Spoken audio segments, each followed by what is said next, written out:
Hare Krishna. Hare Krishna. Vous n'avez pas activé le haut-parleur? Haribol. Ah, c'est bon, merci. Je disais Hare Krishna. Je pensais que on m'entend. Salut. Ok. Ok. C'est bon. Ça, c'est bon. Ok.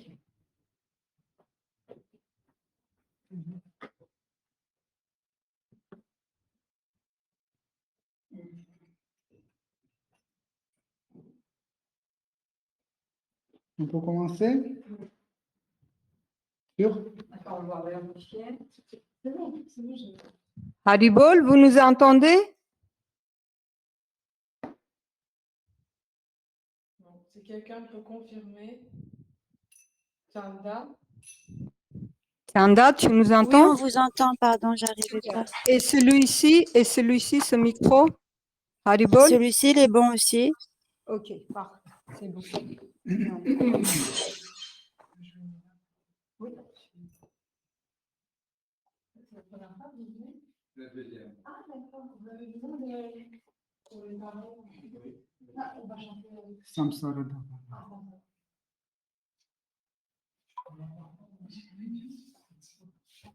C'est quelle page? 11? C'est ça? Je crois que c'est 15 ou 11. Tu ne te souviens pas? C'est quelle page? Gurvashtaka. Non, mais c'est dans le sommaire. C'est la page. C'est 12. 12? En fait, donc, il s'agit d'une prière ancienne qui est.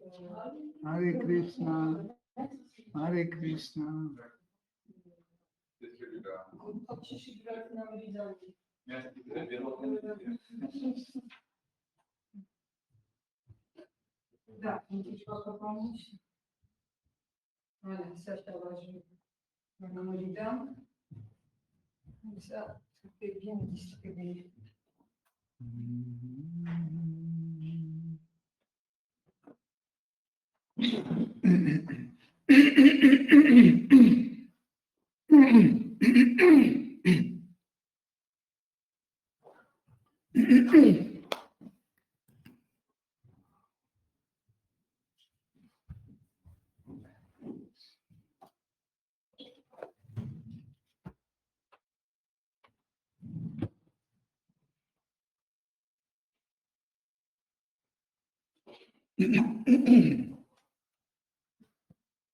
Sansara davana lalita loka pranaya karunya gana ganatam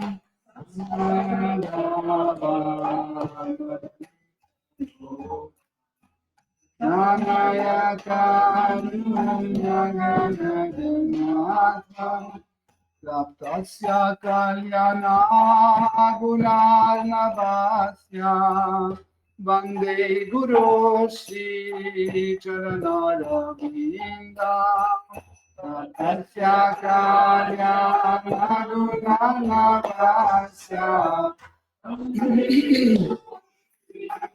Charanaravinda Mahaprabhu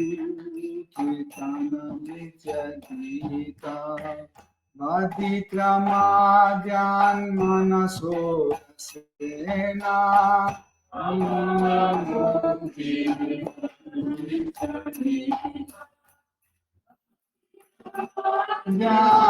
manaso romancha kampa sutaranga vaja vande guru shri charanarvindam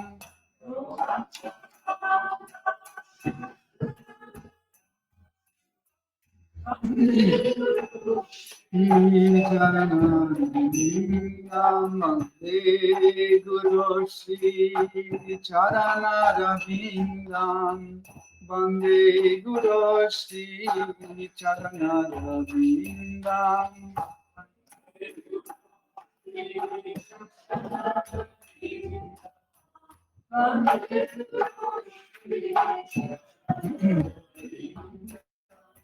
Shivigraharathanavichanana Shingaratan Mandiramarjanado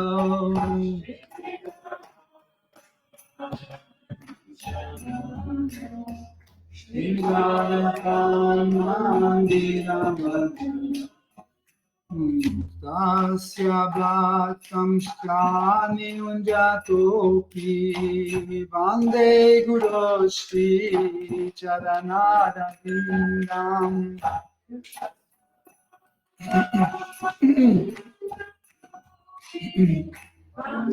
Guru Shri Charanara Chaturvida Shri Bhagavat Sarvanatritan Haribhakta Sankhan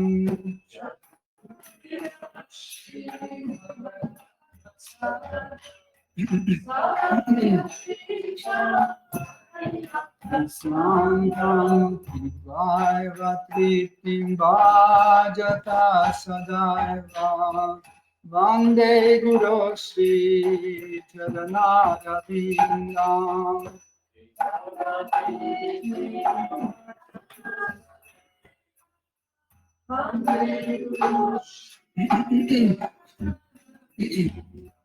Vande Guru Shri Charanara Vindam Vande Guru Shri Charanara Vindam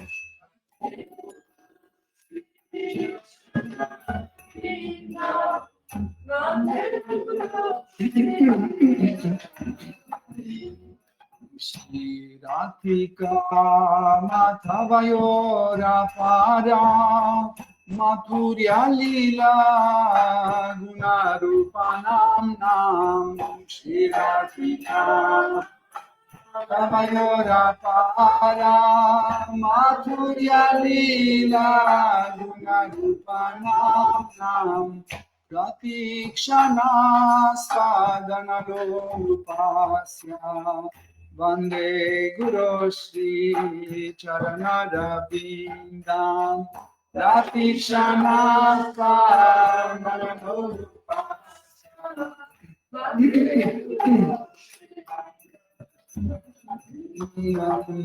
Kunjayuno Ratike Nisita Yayalibhir Yuktirapekshaniya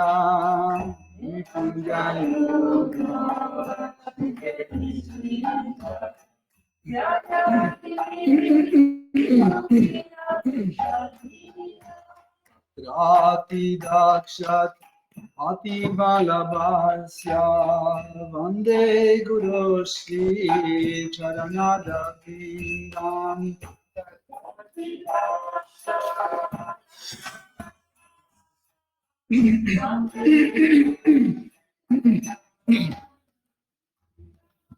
Vande Guru Shri Charanara Vindam Vande Guru Shri Charanara Vindam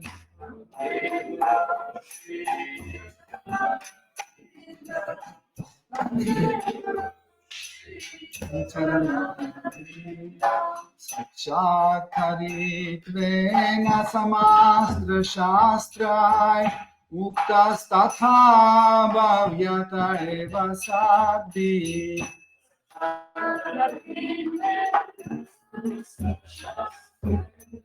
Uktas Tatha Bhavyata Eva Sadhi Kintu Praporya Priya Eva Tasya Vande Guru Shri Charanara Vindam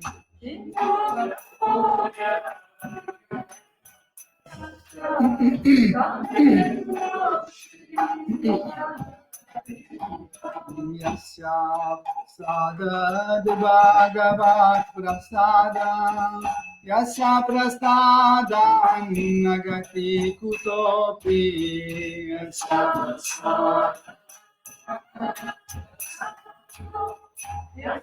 Prasadam Jayam Stubam Stasyaya Shastri Santam Vande Guru Shri Charanarvindam.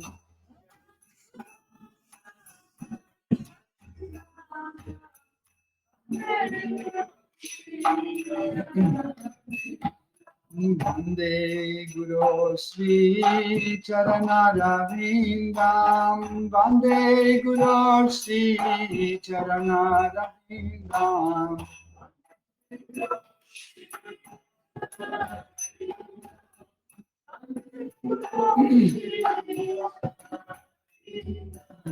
Vande Guru Shri Charanarvindam. Vande Guru Shri Charanarvindam.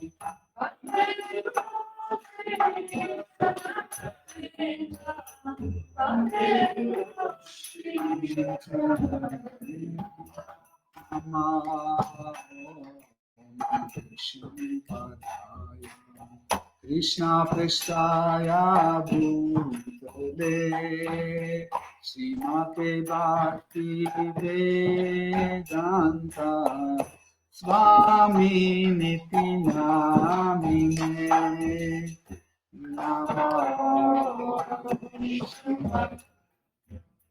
Krishna Prasthaya Bhutale Srimate Bhakti Vedanta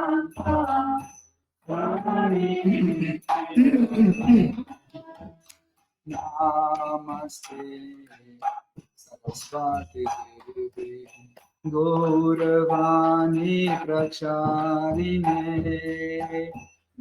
Nirvishesha Shunyavadi Paschatya Deshatarine Namaste Saraswati Devi Gauravani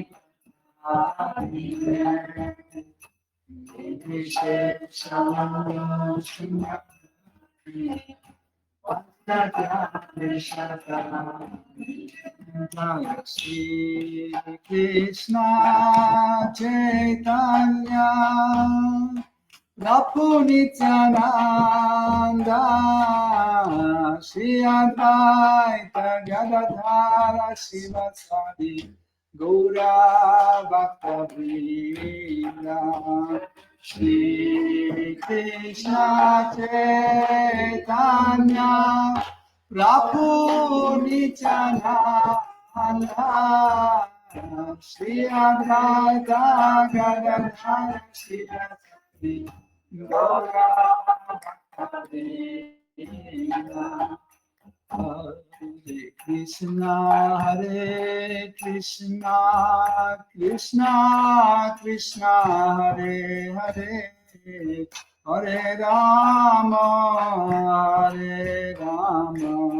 Rama Rama, Hare Hare.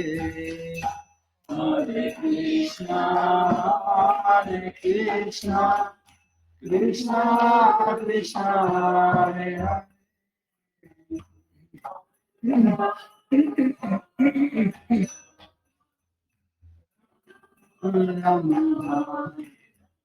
Jayo Radha Madhava Kunja Bihari Jaya Radha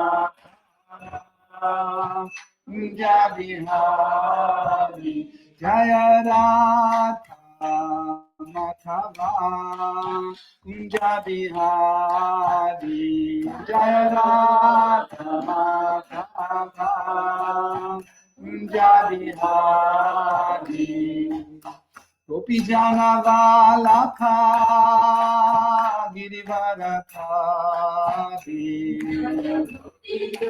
Valakha Girivarakari Gopi Jana Valakha Girivarakari Gopi Jana Valakha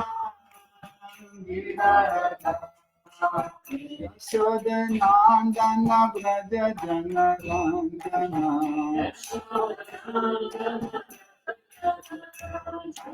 Yasodhanandana Braja Jana Ranjana Yasodhanandana Braja Jana Tira Vanachari Yamunatira Yamunatira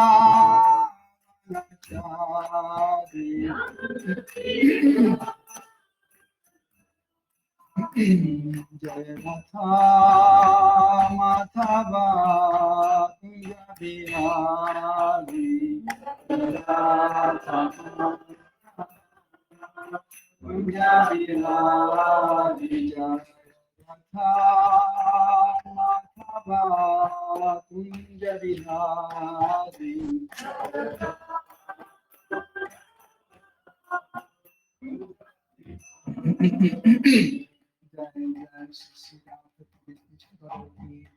Shri Jagannath Shri Baladev Shri Mati Supadra Devi Ki Jai Shri Sudarshan Chakra Ki Jai Shri Jagannath Swami Patita Pavana Ki Jai Shri Shivita Sachi Sutta Advaita Chandra Garatara Shiva Savi Gaura Bhakta Vrinda Ki Jai Shri Gauranga Nitai Gosai Ki Jai Shri Gaur Nitai Ki Jai Jai Sitaram Lakshmana Hanuman Bharata Shatrugna Ayodhya Dhama Ki Jai Shri Jagannath Swami Patita Pavana Ki Jai Shri Lakshmi Narasimha Prahlad Maharaj Shri Sudarshana Chakra Ki Jai Tulsi Maharani Bhakti Devi Ki Jai Shri Guru Parampara Ki Jai Saraswati Devi Ki Jai Shri Prabhupada Patita Pavana Ki Jai Tudo glauben wir das.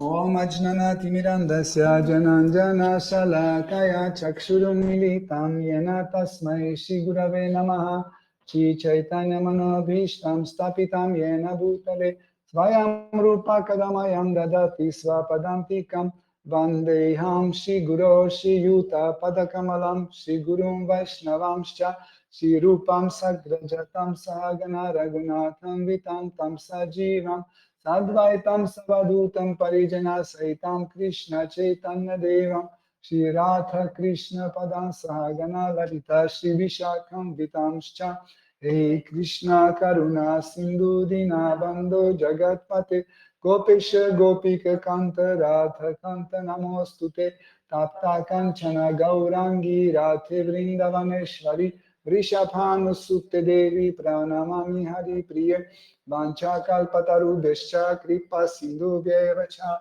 Patitanam Pavanebhyo Vaishnavebhyo Namo Namaha Nama Om Vishnu Padaya Krishna Preshtaya Bhutale Shrimate Bhakti Vedanta Swaminiti Namine Namaste Saraswati Devi Gauravani Pracharine Nirvishesha Shunyavadi Paschatya Deshatarine Jai Shri Krishna Chaitanya Prabhu Nityananda Shri Advaita Gadadhara Shivasadi Gaura Bhakta Vrinda Hare Krishna Krishna Krishna Hare Hare Hare Rama Rama Rama Hare Hare Hare Nama Eva Kevalam Kalunasteva Nasteva Gatiranyataha Om Namo Bhagavate Vasudevaya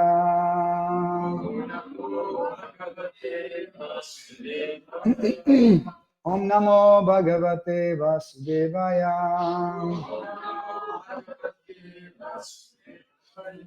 Om Namo Bhagavate Vasudevaya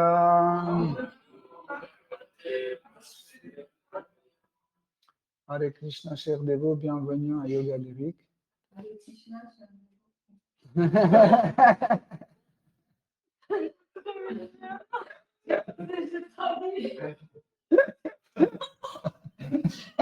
Dans le service dévotionnel, non-stop.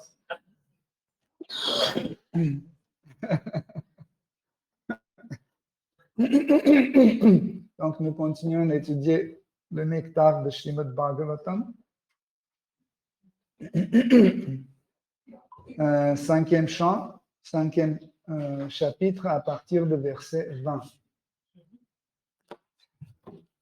Tasmad bhavanto hridayena jata sarve mahyam sam amunsanabham aklishta bhutya bharatam bhajadhvam Shushrushanam tadbaranam prajanam.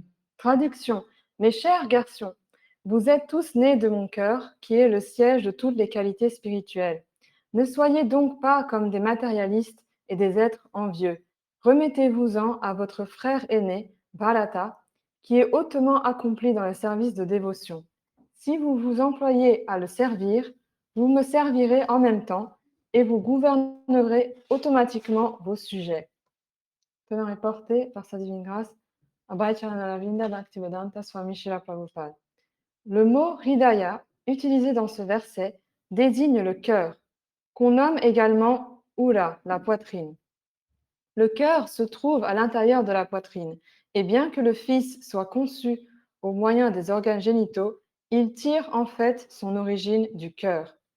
En effet, suivant la disposition du cœur, la semence revêt telle ou telle forme de corps. C'est pourquoi la coutume védique veut qu'au moment de concevoir un enfant, on se purifie le cœur en observant le rite du Garbhadana. Le cœur de Rishabhadeva fut toujours spirituel et libre de toute souillure. En conséquence, tous ses fils étaient enclins à la spiritualité. Néanmoins, Rishabhadev déclara que son fils aîné était supérieur aux autres et il conseilla à ces derniers de le servir.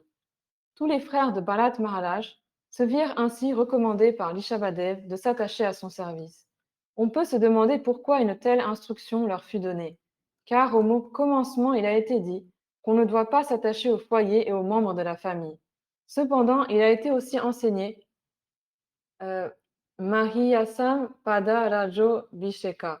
Il faut servir un Mahiyan, un être qui est spirituellement très avancé. La voie de la libération s'ouvre devant celui qui sert un Mahat, un Bhakta prestigieux. Il ne faut pas comparer la famille de Rishabhadev à une simple famille de matérialistes. Bharat Maharaj, le fils aîné de Rishabhadev, était éminemment respectable. Pour cette raison, les autres fils se virent recommandés de le servir et de lui être agréables. Tel devait être leur devoir. Le Seigneur suprême conseillait à Bharat Maharaj de servir le principal dirigeant de la terre. Voilà le véritable plan de Dieu. Si nous nous reportons à la bataille de Kurukshetra, nous voyons que Krishna était désireux que Maharaj Yudhishthir devienne l'empereur suprême de la planète. Jamais il ne voulut que Duryodhana prenne ce poste. Le verset précédent décrivait le cœur de Rishabhadev en utilisant les mots Hridayam Yatra Dharma. Or, la Bhagavad Gita définit également le Dharma essentiel comme étant l'abandon à Dieu, la personne suprême. Et pour protéger le Dharma, Paritranaya Sadhunam, le Seigneur désire toujours que la terre soit gouvernée par un Bhakta. Tout va alors à merveille pour le plus grand bien de tous. Au contraire, dès qu'un être démoniaque prend le pouvoir, tout devient chaotique. De nos jours, le monde se tourne vers la démocratie, mais les hommes sont tous influencés par la passion et l'ignorance, si bien qu'ils ne peuvent choisir la personne qui convient pour diriger le gouvernement. Le président est élu grâce au vote de Shudra ignorants. C'est donc un autre Shudra qui est élu, et le gouvernement tout entier en devient aussitôt corrompu. Si le peuple adhérait de façon rigoureuse aux principes de la Bhagavad Gita, il élirait à sa tête un dévot du Seigneur. Le gouvernement en serait automatiquement transformé pour le mieux. Rishabhadev proposa donc Bharat Maharaj comme empereur de la terre. Servir un Bhakta revient à servir le Seigneur en personne, car un Bhakta représente toujours le Seigneur.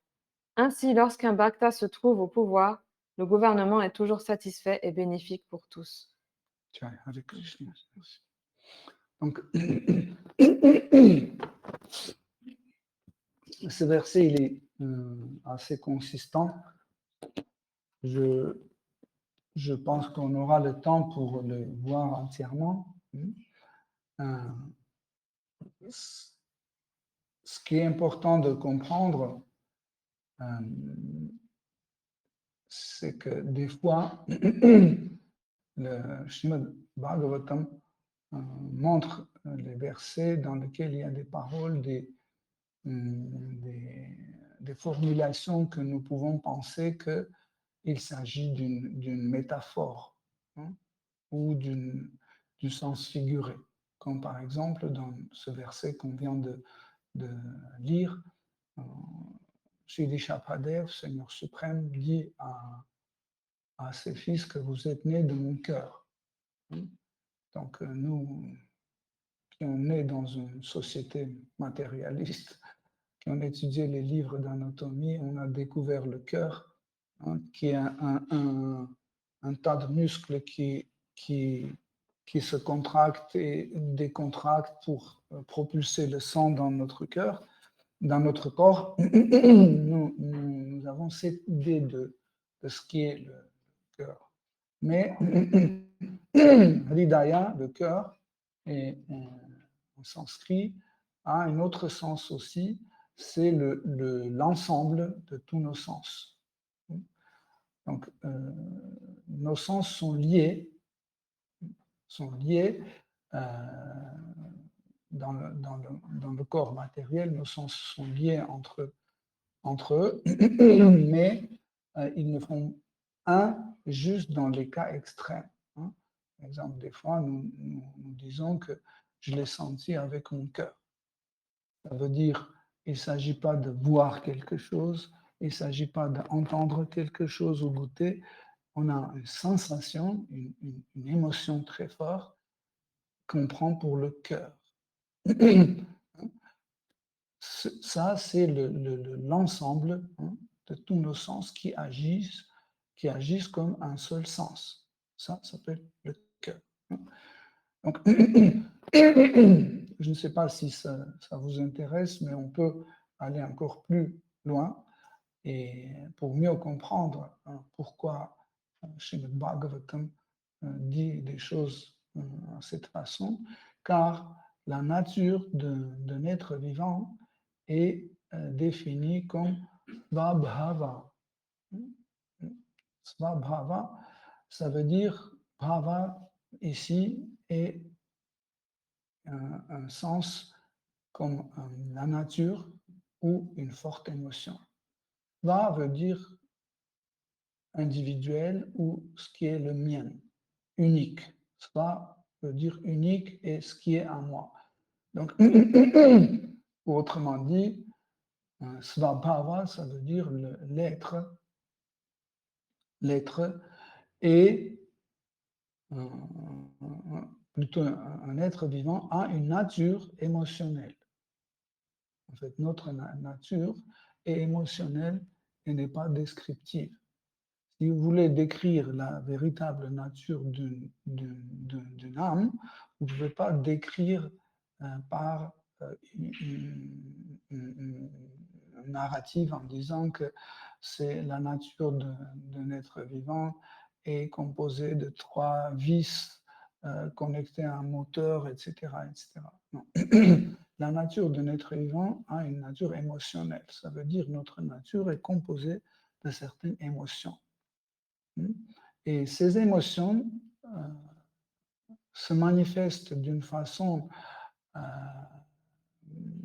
pleinement ils se manifestent quand l'être vivant a la présence de Krishna.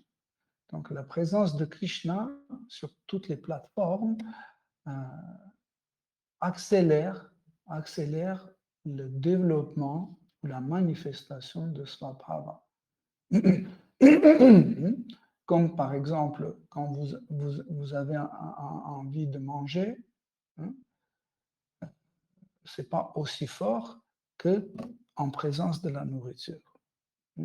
Par exemple, vous avez envie de manger et du coup, on met sur la table une assiette de samosa bien cuit, etc., avec une sauce.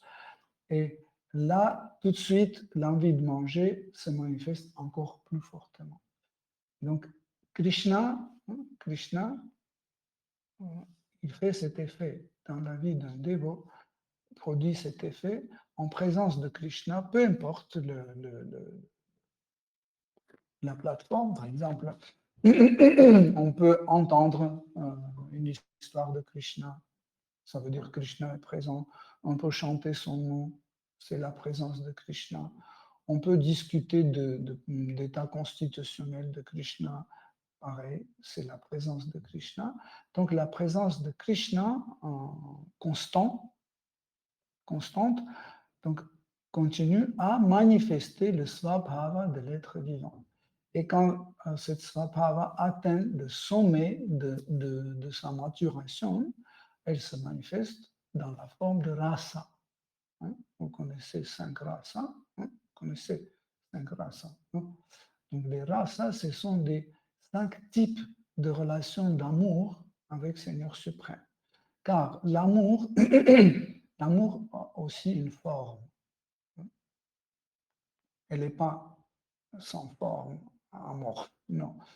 L'amour a aussi une forme et nous distinguons 5 rasas, 5 types d'amour principal. Donc, c'est le neutre. Deuxième, c'est entre serviteur et le maître. Troisième, c'est entre 2 amis. Quatrième, c'est entre les parents et les enfants. Et le 5e, c'est conjugal. Donc, c'est 5 types d'amour. Hein. Par exemple, dans le monde matériel, on a le reflet de 5 rasas. Nous pouvons goûter quelque chose qui ressemble à un rasa, mais qui n'est pas un rasa. Ici aussi, je peux avoir un ami et je vois qu'on a un amour amical avec quelqu'un, on a un amour paternel ou maternel, ou avec quelqu'un, on a une relation conjugale, mais ça, c'est une forme d'amour qui nous lie. En fait, l'amour, c'est une énergie qui lie 2 personnes et qui forme un type de liaison qui est parfaite. Ce type de liaison permet de manifester toutes les qualités de ma nature émotionnelle. Okay? Donc, en revenant sur le verset, nous comprenons que la conception d'un enfant se passe tout d'abord au niveau du cœur. En fait, la conception d'un enfant a tout d'abord une nature émotionnelle. Tout dépend de 2 concepteurs, de mère et de père. Quels sont leurs états de mental? Parce que le mental, en fait, c'est celui qui lie tout autre sens, qui crée la liaison entre tous les sens. Le mental lui-même, c'est un sens, mais c'est le mental qui lie les oreilles avec le nez, la langue avec les yeux, etc. Par exemple, si vous fermez vos yeux, je vais vous mettre une fraise dans votre bouche. Okay? Sur la langue, vous allez tout de suite sentir le goût de la fraise. Et tout de suite, dans votre pas cerveau, dans votre intérieur, dans votre intellect, vous allez visualiser immédiatement, vous allez visualiser une fraise. Donc, c'est qui a fait la liaison? C'est le mental. C'est le mental qui fait la correspondance, en fait. Ce goût correspond à cette forme-là, à cette image-là. Okay? Donc, le mental, en fait, il joue le rôle central entre tous nos sens. Pas seulement dans la vie matérielle et dans le corps matériel, aussi dans notre existence spirituelle, le mental joue un rôle extraordinaire et le rôle principal. Par exemple, dans notre sadhana bhakti, dans notre pratique spirituelle quotidienne, qu'est-ce que nous faisons? Nous utilisons toujours le mental. Par exemple, mantra. C'est quoi man? Mana, c'est manas, c'est le mental. Mantra, le chant de mantra, c'est une pratique qui est dirigée par le mental. Shravanam, c'est quoi? C'est écoute, écouter. L'écoute est liée avec l'attention. Si vous n'êtes pas attentif, vous ne pouvez pas écouter, n'est-ce pas? Et l'attention, c'est un aspect de mental. hein. C'est le mental qui dirige l'attention sur tel objet ou tel objet ou tel objet. Okay? Kirtanam, kirtanam. Pour produire quelque chose, on a besoin de notre mental qui va chercher quelque chose dans notre intellect. Par exemple, je veux raconter l'histoire de Sri Nrsimhadev. Mon mental va chercher dans l'intellect, il trouve cette histoire et il le ramène, il donne à ma langue et ma langue commence à reproduire. Donc, entre ma langue et mon intellect, celui qui fait la liaison, c'est le mental. Donc, le mental joue le rôle principal. Dans les autres, ceux qui ont lu attentivement Srimad Bhagavatam, vous pouvez vous souvenir qu'il y a certains versets dans Srimad Bhagavatam où on dit que le mental se trouve dans le cœur d'un être vivant. Vous avez rencontré ça? Dans le cœur de... Ici, on est censé de dire que le mental est là. Mais le mental est partout dans notre corps. Chaque partie de notre corps est imprégnée du mental. C'est pour ça que vous avez toujours la possibilité de déplacer l'information d'un point A au point B. Par exemple, si vous touchez vos orteils, vous le sentez ici.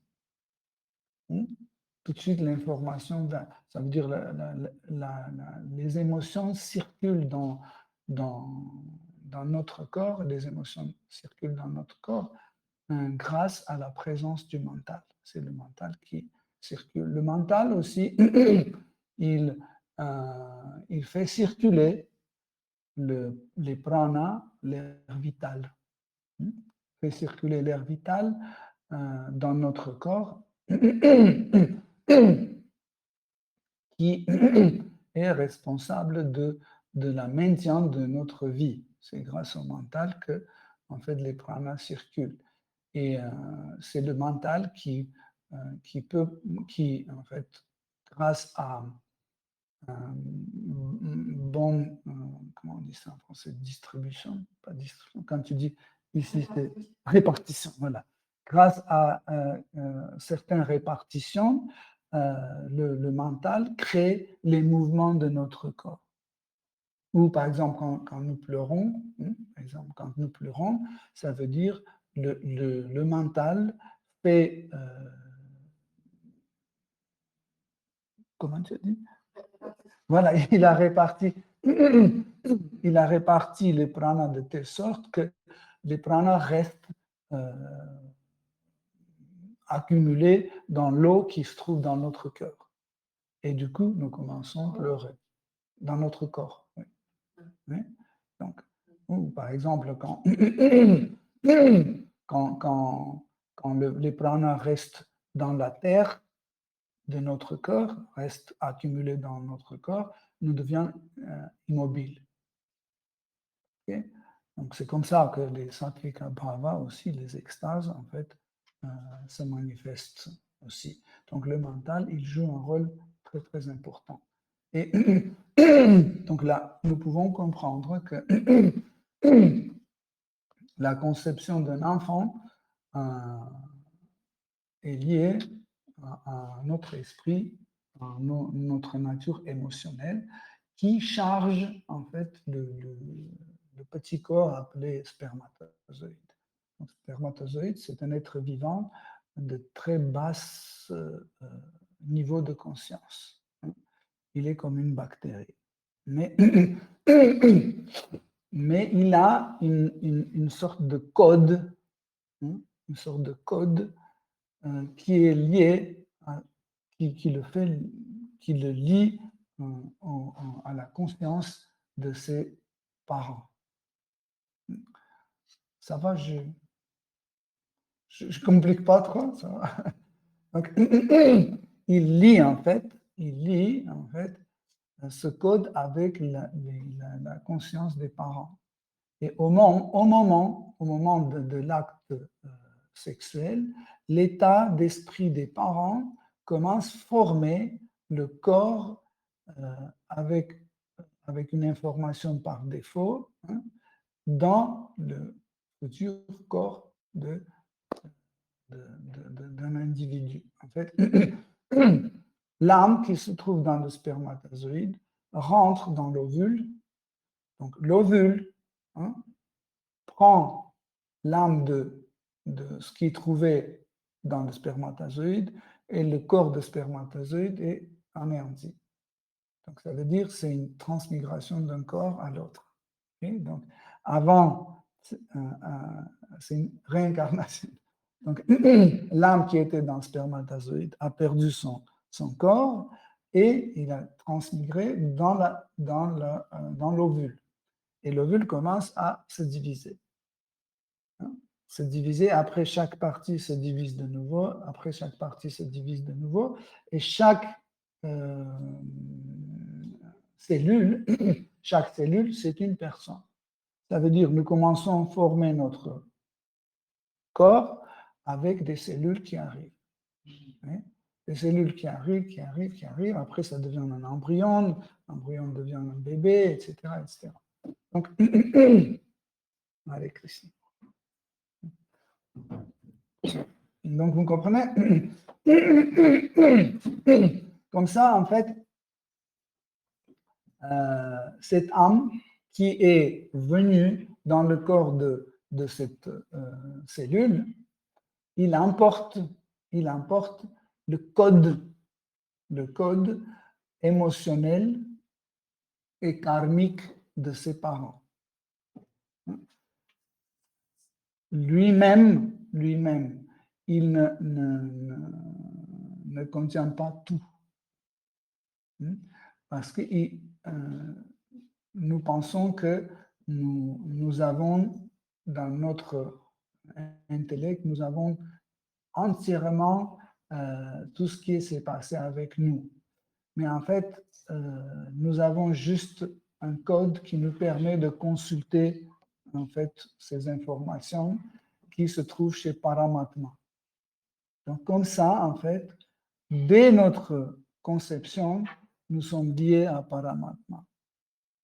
C'est à ce moment-là qu'il y a la liaison, en fait, qui se crée, une liaison avec Paramatma, Dieu la personne suprême, qui en fait dirige et surveille tous les êtres vivants à l'intérieur de chaque personne. On dit que le Paramatma est dans le cœur. Donc, si on dit dans le cœur, vous imaginez que Paramatma est au centre de tous nos sens. Et tout ce que nous ressentons, Paramatma sent immédiatement. Par exemple, j'ai une douleur ici, immédiatement, Paramatma sent cette douleur. Elle sent cette douleur de deux façons. D'une façon comme moi, qui sent, par exemple, j'ai coupé mon genou et ça me fait mal. Donc, le degré de douleur, le Paramatma sent le degré de douleur. Ça, c'est un. Mais deuxième façon de sentir cette douleur, c'est de sa position. De sa position, cette douleur est rien du tout. Okay? Bon, c'est pas seulement rien du tout. De sa position, la douleur est une dualité. Parce que la même douleur que j'ai eue, si on le prend et on remet cette douleur sur un éléphant, il ne va rien sentir. Vous comprenez? Donc, Paramatma, en fait, est lié à nos sens de ces deux façons. Donc, à l'époque, les gens suivaient les autorités, ils faisaient des études parmi les gens, parmi les gourous qui étaient bien qualifiés pour donner cette connaissance de la conception d'un enfant. Et en général, les parents, avant concevoir un enfant, on faisait des austérités et ça finissait par le Garbhodhana Samskara, c'est un rituel de purification. Et au moment de la conception d'un enfant, ce n'était pas juste une relation sexuelle, c'était une relation conceptuelle, c'est que les deux parents essayaient de se contrôler leur sens et ils essayaient de se concentrer sur leur enfant, futur enfant, en le imaginant comment il doit être. Si vous vous souvenez, on a parlé que la conception d'un enfant commence par un accord des parents. C'est que les parents veulent avoir un enfant pour aider à quelqu'un de devenir un serviteur de Krishna. Okay, donc ça veut dire les deux parents, ils méditent sur ça, ils méditent que leurs enfants vont être un dévot, ils méditent que leurs enfants vont donner des classes de Srimad Bhagavatam, distribuer les livres, cuisiner le prasad, distribuer le prasad, etc., etc. Il va être très obéissant, il va avoir une bonne sadhana, etc. Donc, avant de passer à l'acte sexuel, ils avaient déjà l'image de leur futur enfant. C'est comme, c'est un peu comme Nanda Maharaj et Mary Yashoda. Ils n'avaient pas d'enfant. Ils essayaient d'avoir un enfant, mais ça ne marchait pas. Pourquoi? Même, ils ont invité les brahmanas très qualifiés pour qu'ils fassent des yagas, des sacrifices pour la naissance d'un enfant, mais l'enfant n'arrivait pas. Et les brahmanas qui faisaient des sacrifices, ils disaient, nous on a fait exactement tout ce qu'il faut. L'heure, on a respecté l'heure, on a respecté l'état d'esprit, la pureté, tout est respecté. Mais il y a quelque chose qui cloche, il y a quelque chose qui ne marche pas. Et sûrement, ils ont dit, sûrement c'est lié, c'est que notre sacrifice ne correspond pas à votre désir. Parce que, en fait, eux-mêmes, Nanda Maharaj et Mary Yashoda, ils ont compris qu'en fait, ils faisaient un sacrifice pour avoir un enfant. Mais eux, ils ne voulaient pas avoir un enfant. Ils voulaient avoir Krishna. Vous comprenez? C'est pour ça que le sacrifice n'amenait pas Krishna, parce que ça ne correspondait pas à leur désir. Vous voyez la nuance? Okay? Jusqu'au moment quand ils ont commencé à voir cet enfant à la maison, dans leur rêve, un jour, ils se sont avoués qu'ils voient tout le temps un petit garçon noir qui court dans la maison, qui vole le yaourt, etc. Et tous les deux ont dit, moi aussi, je vois la même chose. Donc, quand ils ont eu cette conception, l'enfant a déjà existé. L'enfant a déjà existé, donc il s'est manifesté déjà. OK? Donc, pareil, en fait, au moment de conception, quand les parents font la relation sexuelle pour faire l'enfant, à ce moment-là, l'enfant doit exister déjà. Sa forme mentale et émotionnelle doit déjà exister. Et en faisant cet acte de conception, il introduit cet enfant, l'idée émotionnelle, consciente, il introduit cet enfant dans cette cellule. Vous comprenez? Et après, cette cellule commence à se développer sur la base de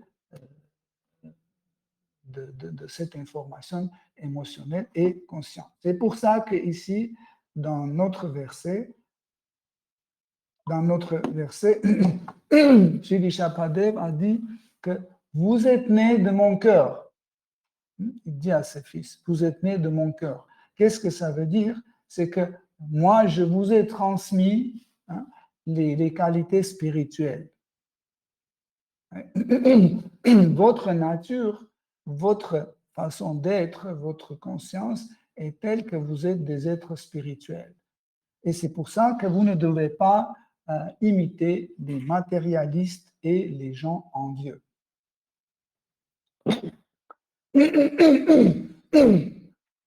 C'est intéressant que nous pouvons poser une question s'il a produit des enfants spirituels. Pourquoi il donne cette précaution que vous ne devez pas copier ou imiter les gens matérialistes, etc. Ici, Shri Shapadev a complètement raison, parce que même dans notre société dévotionnelle, parmi les dévots, nous voyons que les dévots commencent à imiter les gens matérialistes.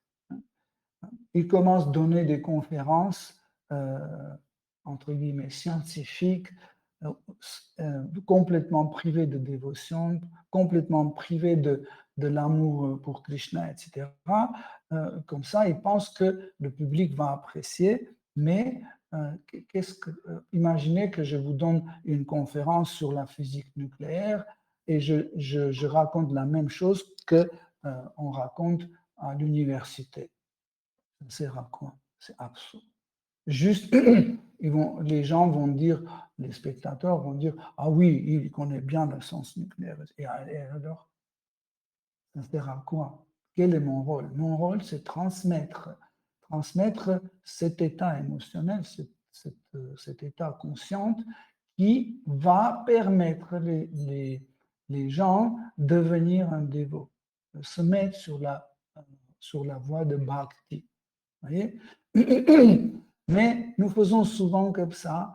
Nous voudrions imiter, je ne sais pas, Père Noël. On va aussi amener un Père Noël. On va imiter les mêmes plats que les matérialistes, mais version végétarienne, etc., etc. Et on va dire des choses idiotes.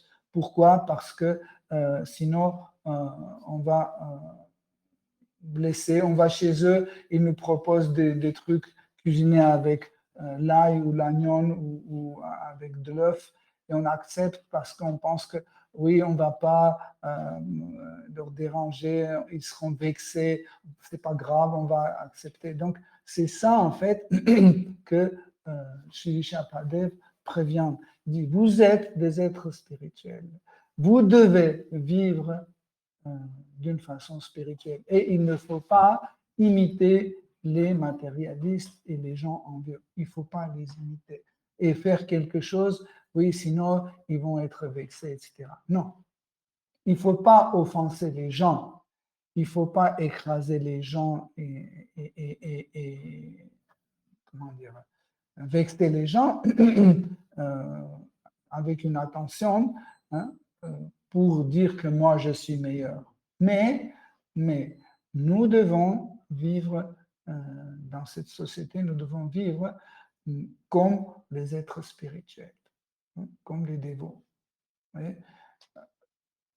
Au départ, nous pensons que oui, mais cela, c'est pas possible, etc. Tout est possible, tout dépend de notre niveau que nous avons comme la réalisation. À quel point nous sommes convaincus que Krishna est tout-puissant, il peut tout régler. Si je suis convaincu que Krishna peut régler tous les problèmes, par exemple, même je suis obligé à aller à la réunion de mon entreprise qui fait la fête, etc., je ne suis pas obligé de boire de la champagne, du tout. Je ne dois pas penser qu'ils seront vexés. Krishna va mettre dans ma bouche les paroles. Quand on me dit, tu ne veux pas boire du champagne, je vais répondre de telle façon qu'ils vont dire, ah oui, peut-être nous aussi, il ne faut pas qu'on boive. Oui? Ça, c'est notre foi en Krishna. On est convaincu que Krishna, au bon moment, il va changer la situation de telle façon à notre profit et pas au profit des gens envieux et matérialistes. Donc,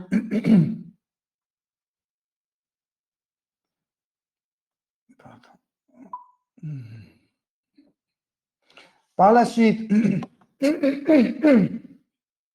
Shri Shapadev, il propose que vous devez suivre Bharata, votre frère Bharata, votre frère aîné Bharata,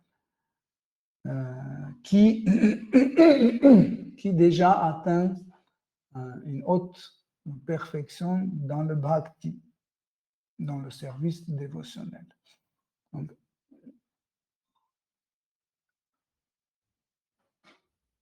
lui-même, Shri Shapadev, depuis la naissance de ses 100 enfants, son fils, il leur a déjà donné le science de bhakti, la culture de bhakti, de dévotion. Donc, ils étaient déjà tous des dévots. Mais ils devaient partir. En fait, il a donné ses instructions à ses fils avant partir et vivre comme Avadhuta. On va lire ça dans le chapitre suivant. Mais ce qui est intéressant, c'est qu'il a désigné Bharata, il a dit, vous devez suivre Bharata, votre frère aîné, comme une autorité. Nous devons tous, peu importe quel est notre niveau, nous devons toujours avoir une autorité au-dessus de nous. Toujours. Si on n'a pas une autorité au-dessus de nous, nous sommes un orphelin dans la vie spirituelle. Et ça va freiner notre vie spirituelle. Quand je dis une autorité, ça peut être même 5 autorités, 10 autorités, millions d'autorités, pas de problème. Mais il ne s'agit pas d'une autorité administrative, il s'agit d'une autorité spirituelle. Donc, un gourou. Chacun doit toujours avoir un gourou. Quand Srila Prabhupada est parti, et il a laissé ses disciples, donc plusieurs de ses disciples ont trouvé encore une autre personne spirituelle et ils ont continué à apprendre chez lui, mais ça ne veut pas dire qu'ils ont ignoré chez le Prabhupada, qu'ils ont trahi chez le Prabhupada. C'est un faux concept. Quand Guru quitte ce monde, on a besoin toujours d'une autorité qui peut nous guider toujours. Mais ça ne veut pas dire que si je me suis adressé à un autre gourou, donc j'ai trahi mon gourou. Ou mon gourou est en Australie, il habite en Australie, moi je suis à Paris, je n'ai pas la possibilité de lui poser des questions, et échanger longtemps avec lui, etc.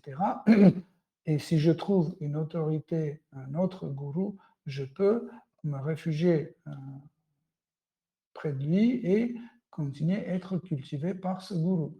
Ça ne veut pas dire que je dois être absolument réinitié. C'est absurde et c'est inutile. Okay? C'est inutile parce qu'une fois, on a déjà eu une initiation dans notre parampara, on a eu déjà un gourou, donc on a suivi ce processus et ce n'est pas la peine d'être initié deuxième, troisième, quatrième fois. C'est absurde. Mais on peut prendre refuge. Prendre refuge, ça ne veut pas dire être initié ou ça ne veut pas forcément dire d'abandonner le gourou précédent. Non.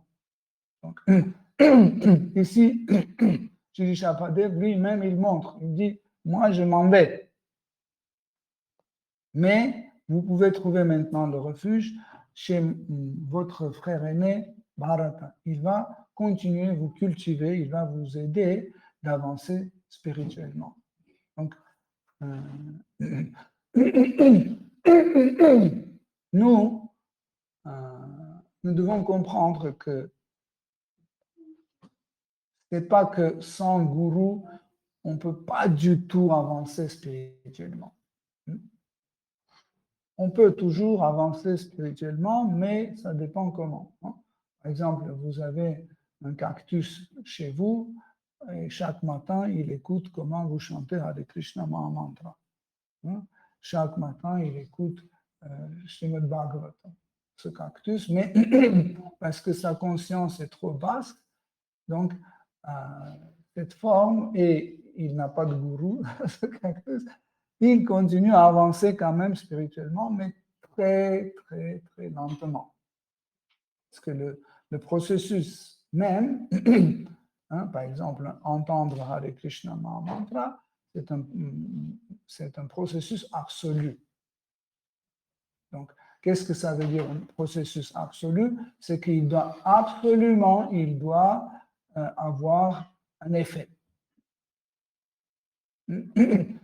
Comme la prédication de la conscience Krishna, c'est aussi un processus absolu. Qu'est-ce que ça veut dire? Ça veut dire que la prédication ne peut jamais être inutile et en vain. Toujours, elle est utile. Donc, il y a toujours un effet. Des fois, par exemple, on fait une prédication à quelqu'un et cette personne dit « tout ça c'est faux, ça c'est n'importe quoi, Dieu n'existe pas » et il s'en va. Et nous pouvons penser que la prédication n'a pas été réussite. Si. Sauf que cette personne pouvait prendre ça et emmener avec lui, mais il a pris ça. Mais nous, on a donné ça. Vous comprenez? Donc, il n'y a pas inutile dans les angas de Bhakti, il n'y a aucun anga qui est inutile. Okay? Vous saisissez ce que je veux dire? Pourquoi? Parce que c'est un processus absolu. Shravanam, Kirtanam, Vishnu Smaranam, tous ces processus, de tous ces types de pratiques de Bhakti, de sadhana Bhakti, est un processus absolu. Okay? Mais tout dépend à quel point nous sommes réceptifs, à quel point nous voudrions le connaître et accepter. Donc ici, Srila Prabhupada, dans les commentaires, il explique que nous pouvons penser que si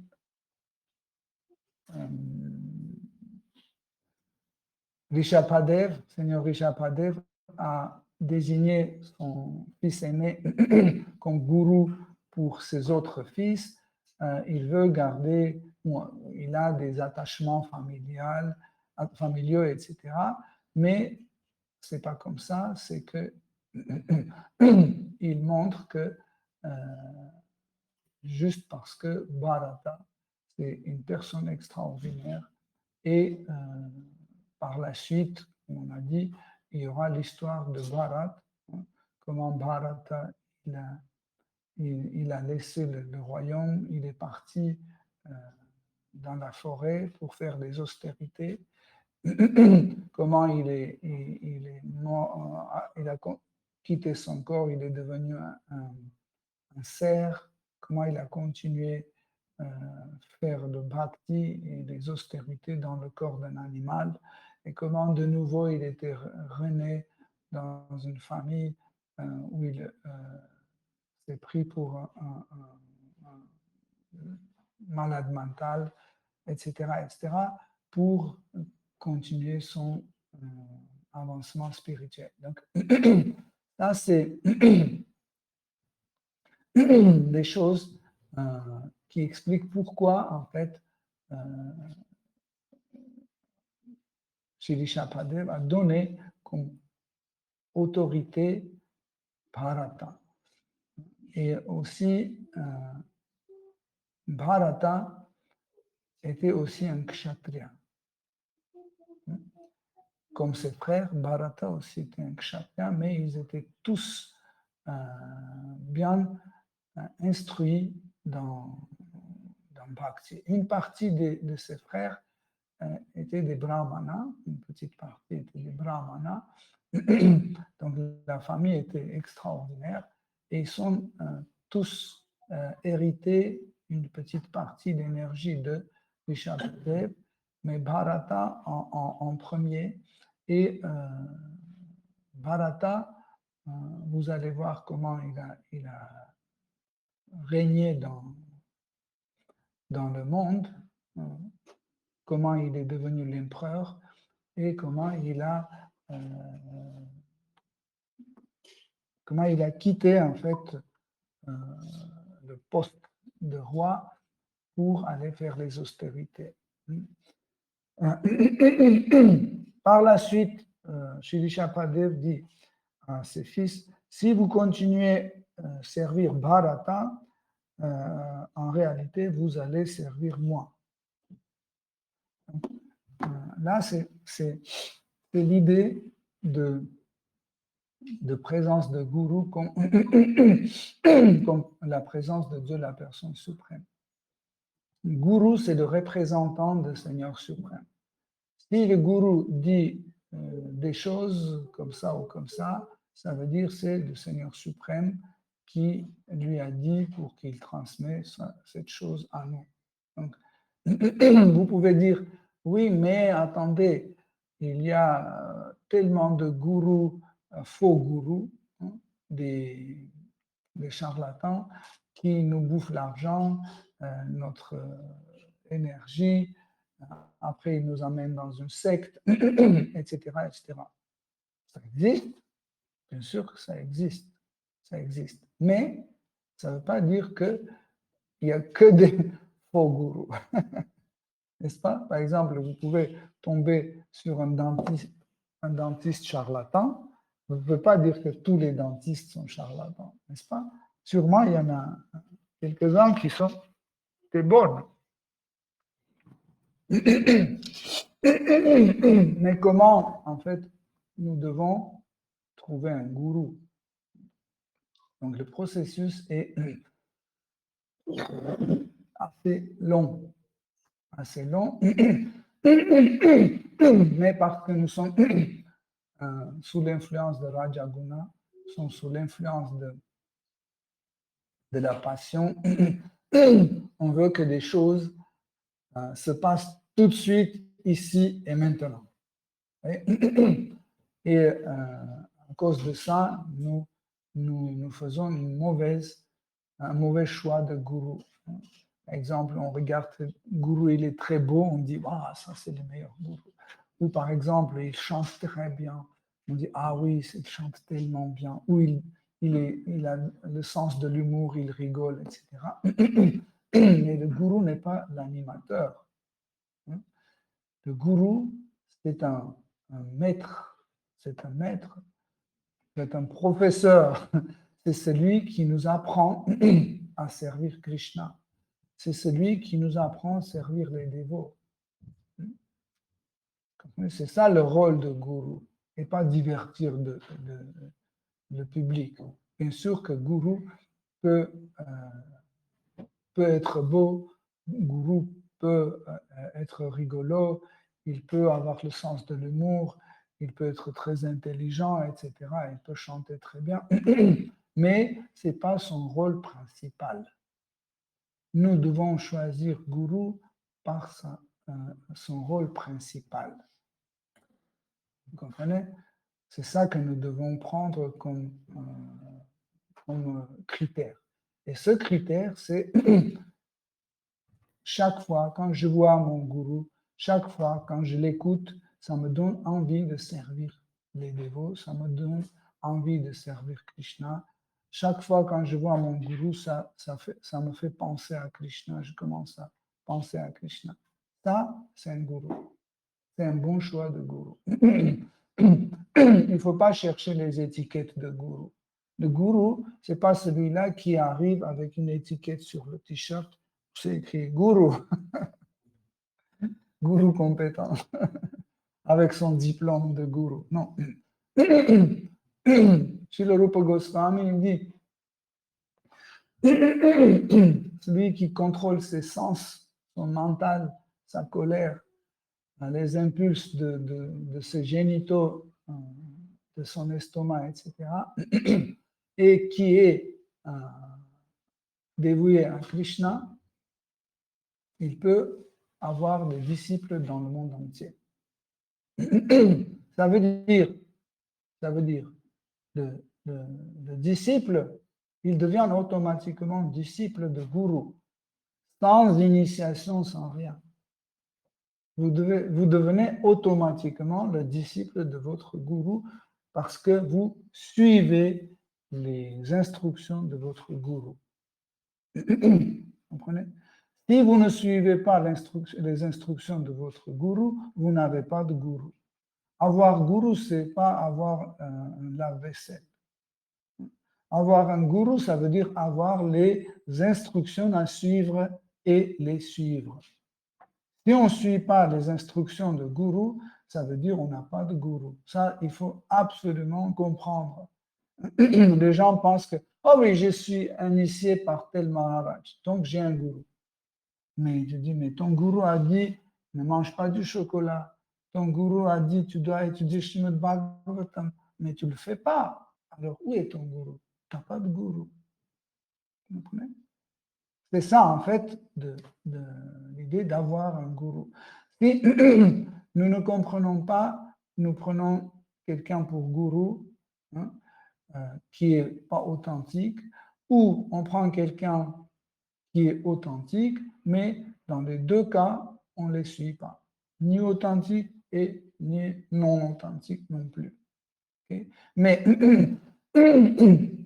ici, dans notre contexte, nous voyons que les 99 frères de Bharata, ils avaient comme autorité leur frère. Leur frère était comme ça. Et il voulait bien le suivre. Sachez que nous pensons des fois que la quintessence de gourou, c'est seulement pardon, son expérience spirituelle ou sa connaissance. Non. La quintessence de gourou, c'est le bhakti. C'est ça qui est la quintessence de gourou.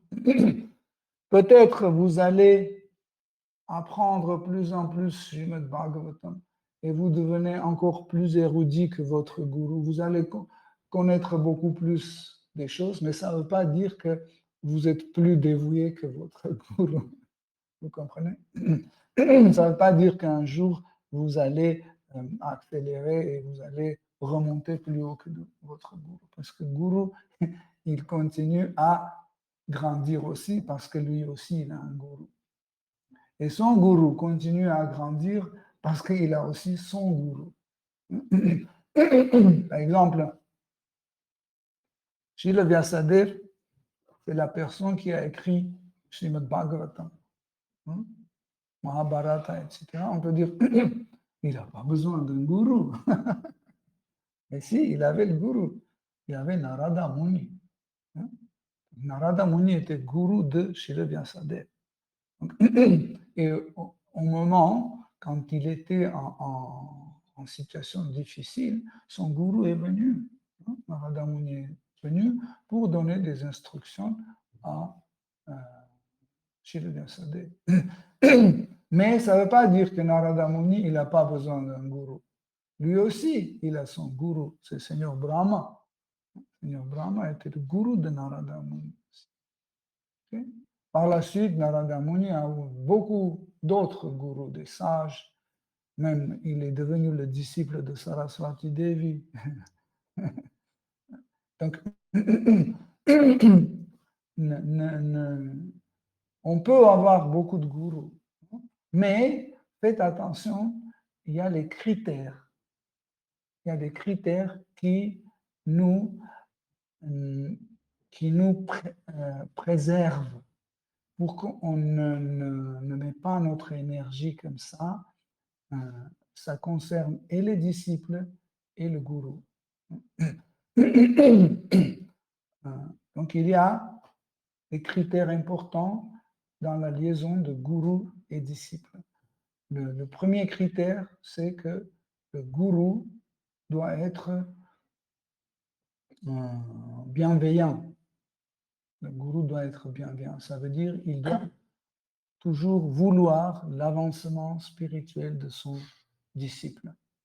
Il fait tout pour que son disciple avance spirituellement. Okay? Suhrit. Suhrit, c'est un bienveillant. Okay? Deuxième chose importante, c'est que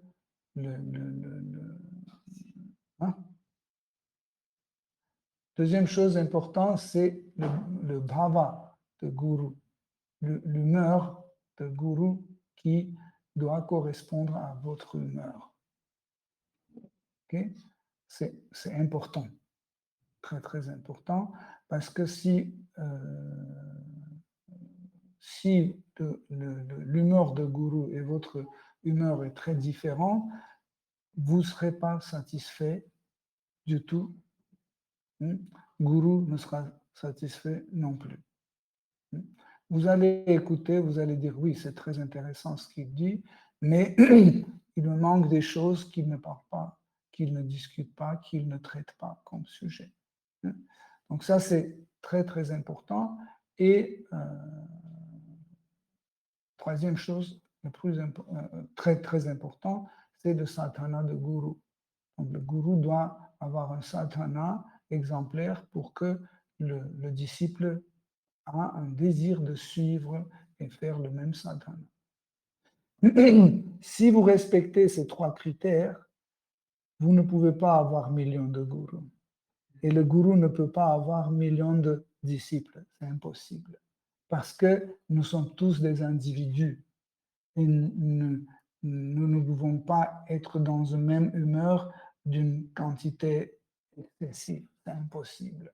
Un gourou qui a 35 000 disciples, je suis désolé, il ne peut 36 000 personnes d'un seul coup dans un contexte géographique et temporaire, ils ne peuvent pas avoir le même humeur. Comment vous pouvez réunir 35 000 disciples qui peuvent avoir le même? C'est impossible. Donc, c'est pour ça que les Shastras, ils préviennent, ils disent que Guru ne doit pas avoir trop de disciples. Qu'est-ce que ça veut dire aussi? Si un gourou a beaucoup de disciples ou peu de disciples, peu importe la quantité, il doit assurer un soin à son disciple. Il doit toujours être disponible pour son disciple. S'il n'est pas disponible à cette personne-là, pourquoi il le prend comme disciple? Donc, je ne le prends pas dans plusieurs commentaires. Il dit, si on n'est pas disponible, on ne doit pas prendre un disciple, si on n'est pas disponible pour lui. Okay? En fait, encore une fois, ces trois critères sont très, très importants.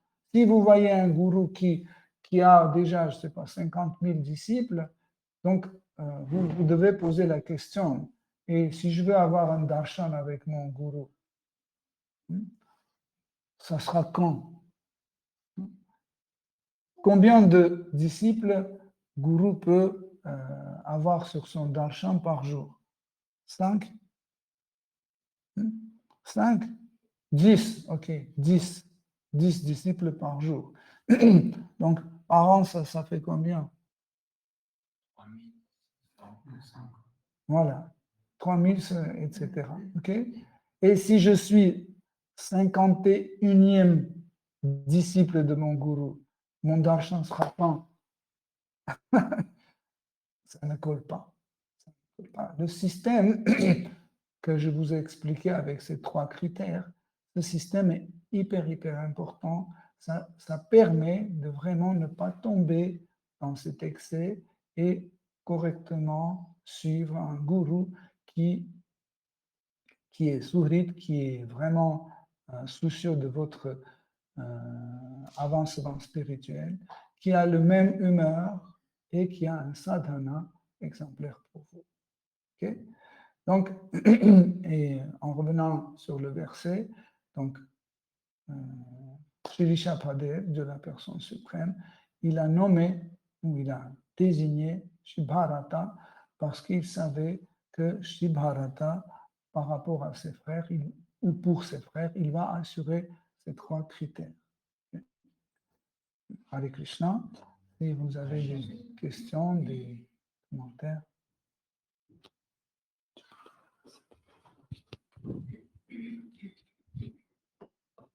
C'est juste par rapport à la conférence. Plus fort, hein? Comme aujourd'hui c'est Snana Yatra et le dimanche prochain ça va être Ratha Yatra et nous avons beaucoup de monde pour que les personnes, ceux qui ne savent pas quelles sont ces 2 fêtes-là et pourquoi on les fête. Dimanche prochain, il n'y aura pas de programme dans Yoga Lyrique. C'est le seul jour dans l'année que Yoga Lyrique est fermé. Tous les jours, il y a les programmes toute l'année. Donc, j'aimerais bien que Akshananda, tu dises quelques mots pour Snana Yatra et Ratha Yatra. Aujourd'hui, au temple, ils font l'appichèque, ils préparent Jagannath Baladev Subhadra.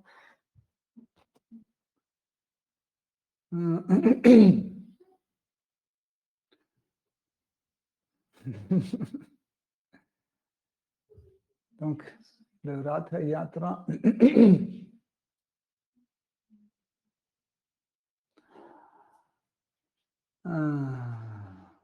c'est une fête importante pour les Vaishnavas de Gaudiya Vaishnava Sampradaya.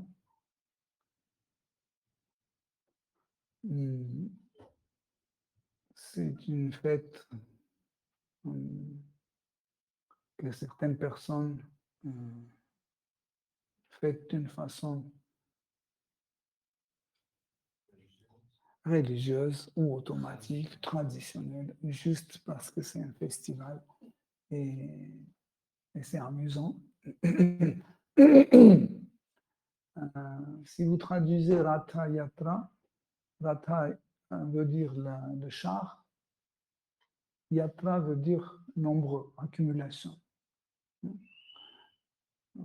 Quand il y a une accumulation de beaucoup de monde, ça veut dire Yatra. Yatra se traduit aussi comme festival. Et aussi, les sanghas aussi, les réunions des dévots aussi, on appelle Yatra. Donc,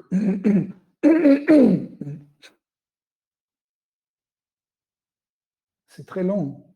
Je ne peux pas parler. Je ne peux pas tout parler. Je vais donner juste parce que c'est un sujet passionnant. Ce n'est pas trop pour parler. Mais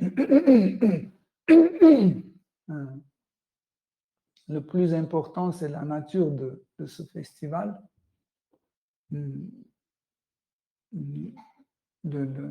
Originellement, en fait, cette idée, comme la base de festival, c'est que Sri Chaitanya Mahaprabhu, dans l'humeur de Srimati Radharani, dans l'humeur de Gopi Bhava, il a revécu plusieurs fois chaque année pendant le Ratha Yatra, il revivait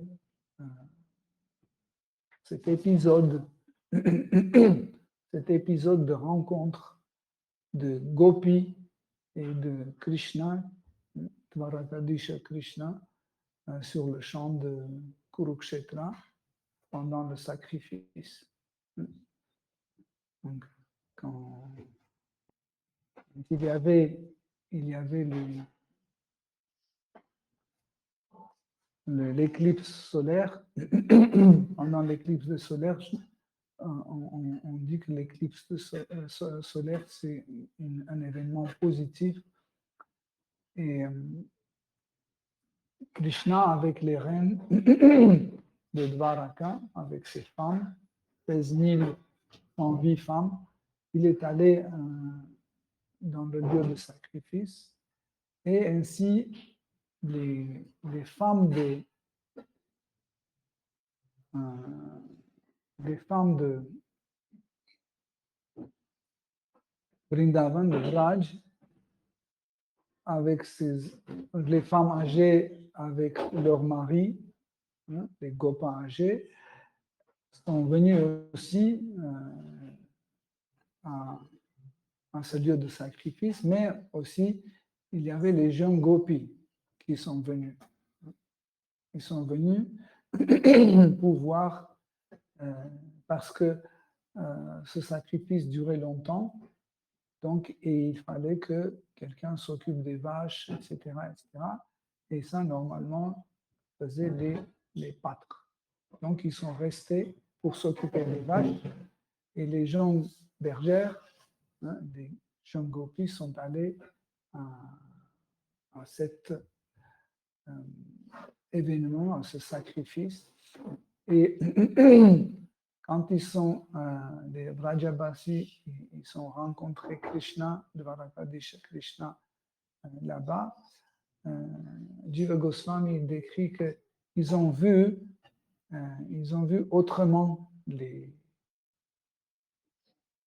ils ont vu autrement Krishna. Ils ne voyaient pas Krishna comme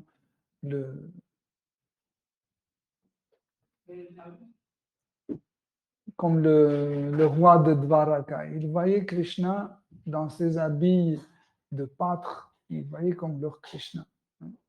Et il y a beaucoup d'événements qui s'est passé là-bas, mais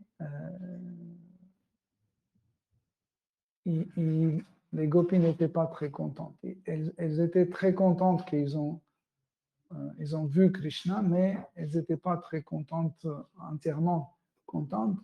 Et ils ont voulu ramener Krishna avec elles à Vrindavan. Et dans leur cœur, ils ont attaché Krishna et ils ont amené Krishna à Vraj. Donc, c'est ça, en deux mots, l'idée de Ratha Yatra. C'est pour ça qu'on attache les chars et on tire. En fait, ceux qui tirent, ils vont dans la direction de Vraj, dans la direction de Vrindavan. En gros, c'est ça l'idée. Je ne peux pas tout raconter parce que je peux pas parler aussi longtemps. Donc, prochainement, il y aura le Ratha Yatra le dimanche prochain. Et vous allez voir que cette fête aussi importante, c'est que c'est le moment où Krishna il sort en public. Donc, tout le monde peut contempler Krishna. Donc, souvent, les gens sont privés de voir Krishna. Par exemple, les gens qui marchent dans la rue, ils ne voient pas Krishna. Sauf si on ouvre la porte, ils voient Jagannath derrière. Mais ce jour-ci, le jour de Ratha Yatra, le public peut juste par hasard rencontrer Krishna dans la rue. C'est la miséricorde spéciale de Krishna. Voilà. Hare Krishna, je ne veux pas rentrer dedans parce que c'est très long. Si vous avez d'autres questions concernant notre conférence.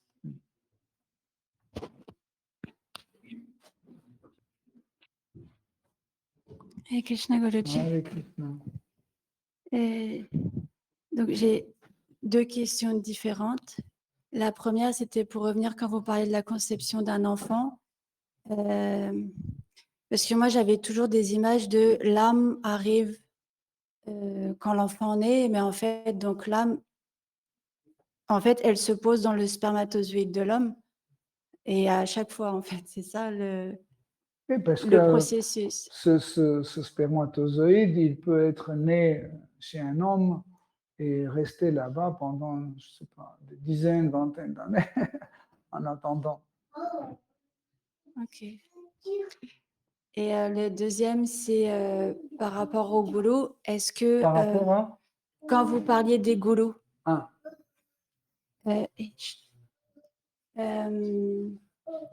est-ce que en fait on est obligé d'avoir un diksha goulot?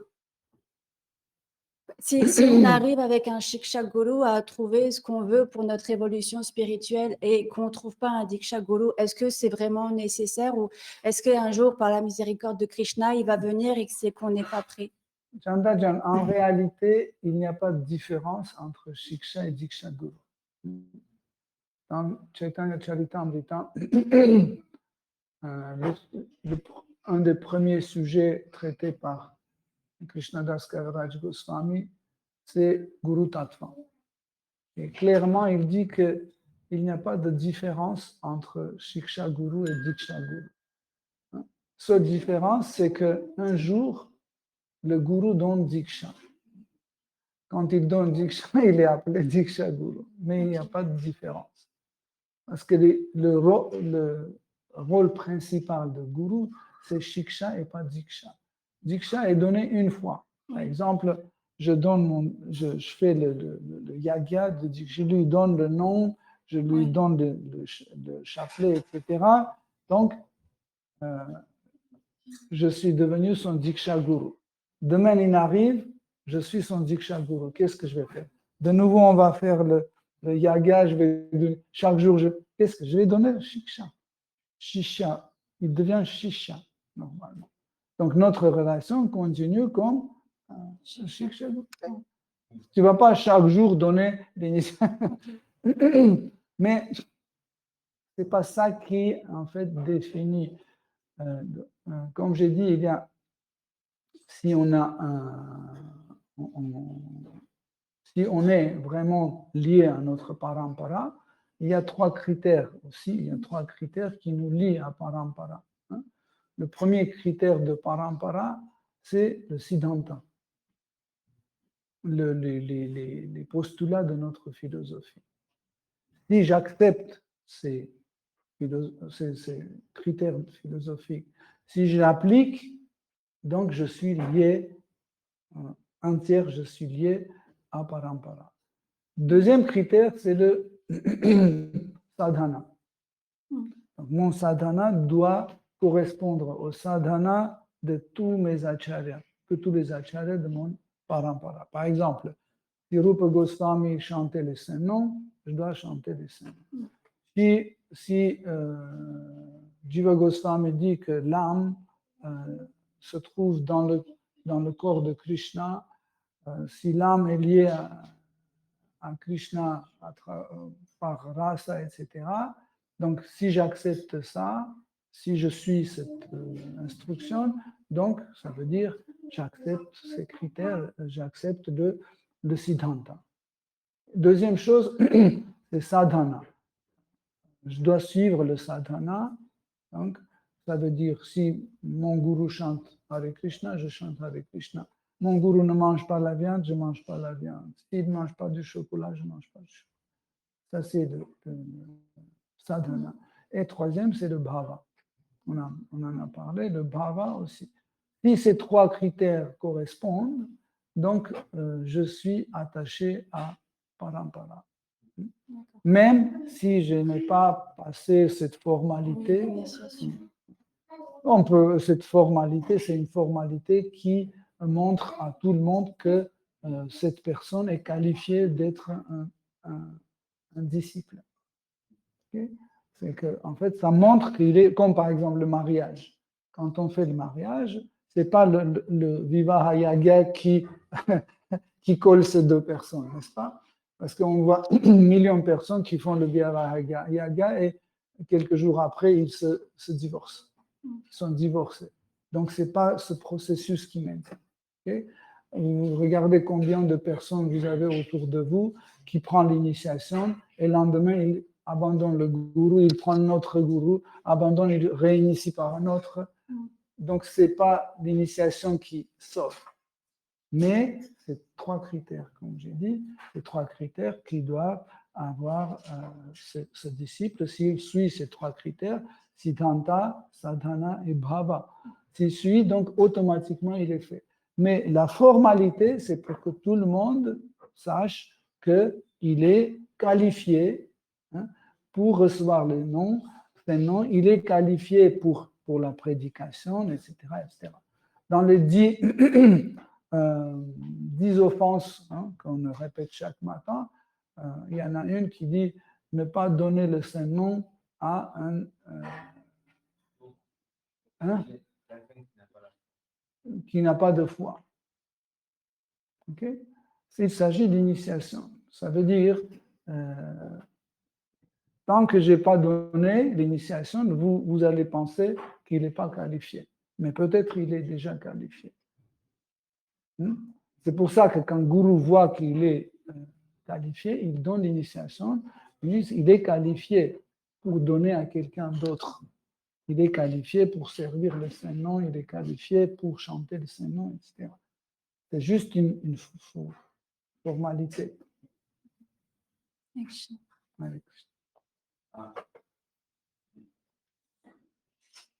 beaucoup. J'ai une question à suivre sur le sujet de gourou. À certains moments, je posais la même question à propos du gourou, parce que dans notre institution, des fois, on a l'expérience que notre gourou n'habite pas dans le même endroit géographiquement que nous.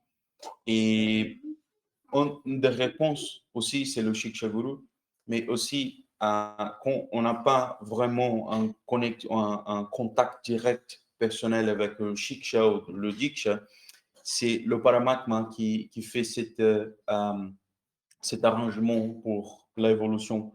Et c'était lié à un aspect de Balaram. Balaram, c'est le gourou universel. Balaram, l'expansion, c'est le notre Paramatma personnel.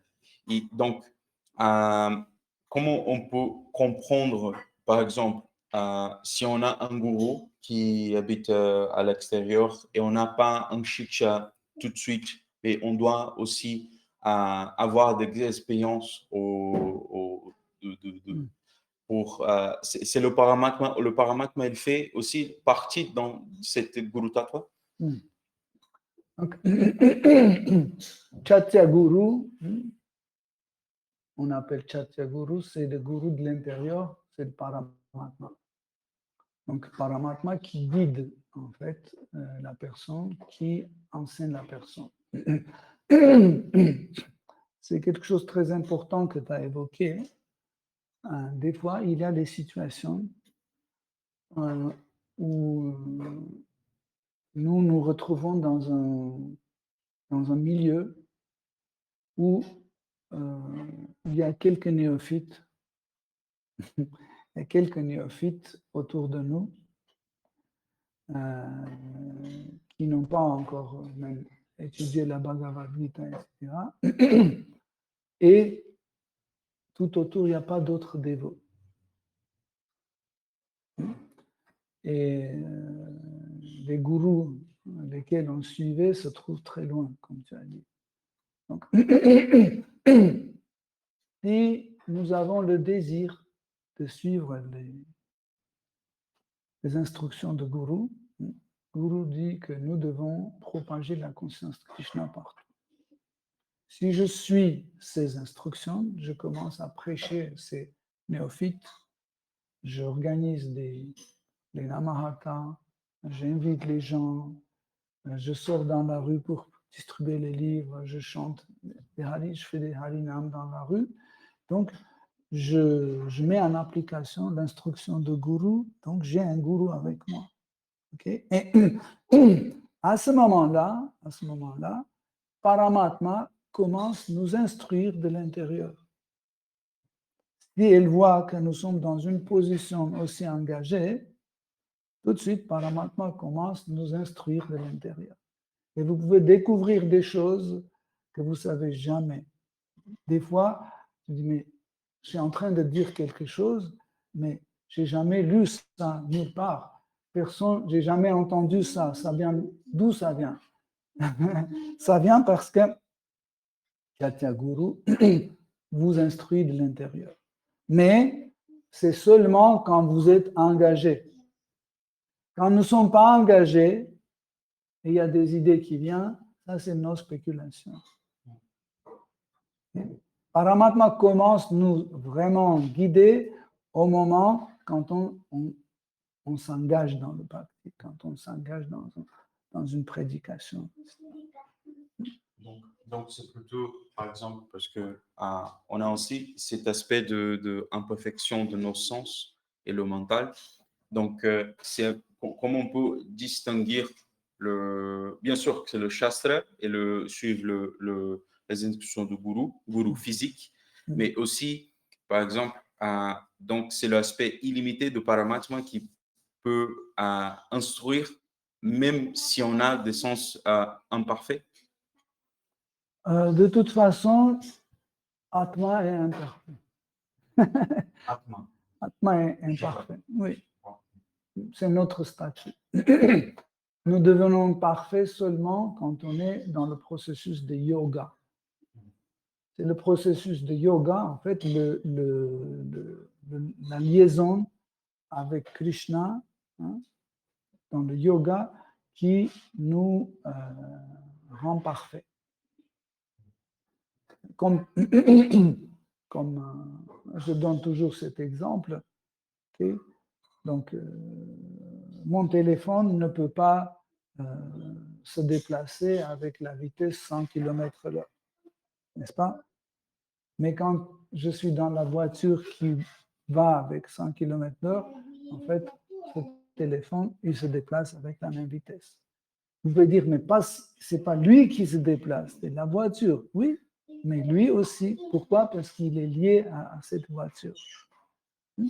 Pareil, dès qu'on crée cette liaison avec Krishna, toutes nos imperfections sont complétées par les perfections de Krishna. C'est pour ça que le processus de yoga est aussi important. Celui qui est dans le processus de yoga, aussi, il rentre dans le processus de ayoga. Ayoga, c'est aussi une forme de yoga, hein, qui comprend la présence de Krishna dans son absence. Okay. Donc, pour bien comprendre l'instruction de Paramatma, on a besoin de bien comprendre l'instruction de Guru physique et de Shastra.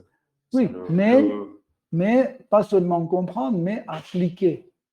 Comme j'ai dit, tant qu'on n'est pas engagé, Paramatma ne va pas nous instruire comme ça. Par exemple, les dévots ont cette expérience quand ils sont vraiment bien engagés, je ne sais pas, à 89%, ils sont engagés dans le sadhana bhakti, ils font tout pour appliquer les instructions de Guru. Mais ils sont, par exemple, ils sont pas très experts dans certaines choses. Par exemple, dans la cuisine, ils ne sont pas trop experts. Dans les travaux de bâtiment, ils ne sont pas experts, etc. Mais ils veulent absolument faire parce que Krishna a besoin de ça. Et ils commencent à le faire et ils voient qu'en fait, ils font des choses extraordinaires, sans connaître. Et ils disent d'où ça vient. C'est parce qu'ils veulent absolument faire ça pour Krishna. Ils cuisinent des trucs immangeables des fois, mais les dévots prennent et disent waouh, c'est extraordinaire. C'est brûlé, il n'y a pas de sel, etc. Mais c'est très très bon. Pourquoi? Parce que Krishna, au moment de goûter ce riz brûlé, sans l'huile, sans sel, etc., il était en extase. Il était en extase. C'est pour ça que ce riz les imperfections de ce riz ont pris des perfections de goût de Krishna. Ouais.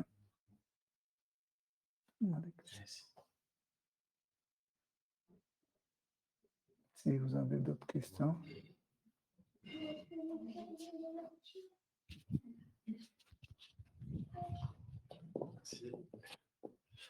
Merci beaucoup pour la conférence.